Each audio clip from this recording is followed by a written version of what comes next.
У кельтаў свята Бельтань сімвалізавала пачатак лета. Актуальная яно і для беларусаў, бо шатландская дыаспара спартвеку была ў Слуцку, займалася рамяством і наймалася на службу да магнатаў, радзівілаў, пацаў, тышкевічаў. Некаторыя прадстаўнікі гэтага шатландскага роду прыехалі на фестываль у Мінск у складзе пехоты з Маладзечна. Мы пытаемся рассказать о солдатах, о наемниках, о тех, кто воевали на этих землях, жили, умирали. То есть действительно стараемся фехтовать. Но у нас бои-то не постановочные, у нас все бои, то есть как оно есть. Постановочный бой это нету. Мы просто для этого учились всегда, учимся и до сих пор драться.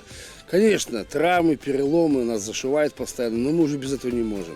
Падчас свята ў мінскім батанічным садзе дарослыя і дзеці маглі наведаць святочны кірмаш, паўдзельнічаць у гульнях горцаў, пастраляць з лукаў і нават прыняць удзел у кельтскіх старажытных гаданнях. К сожалению, в прошлом году вроде бы не было ни Самайна, ни Белтейна. Его пришлось отменить, и в этом году наконец-то у меня попался выходной, и я смогла попасть.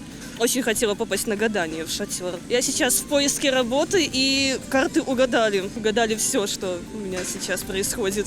У канцэртнай праграме фэсту прынялі ўдзел не толькі музычныя гурты, але і студыя «Глорыя», якая прапанавала навучыцца ірландскім танцам усіх ахвотных. А таксама гледачы маглі ўбачыць функіроўку мячамі ад беларускіх вікінгаў і пачуць пра іх шмат цікавых фактаў. Напрыклад, што полацкі князь Рагвалод на самой справе зваўся Рангвальдам і паходзіў з вікінгаў. Мы делаем все сами, но по большей части, когда я делал этот костюм, мне помогал мой руководитель клуба много лет назад. Это был клуб реконструкции Хердволке.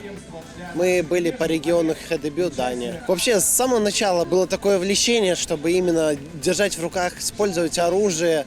Именно то, что культура викингов, это просто так получилось по жизни. Именно что в Жодино оказался такой клуб.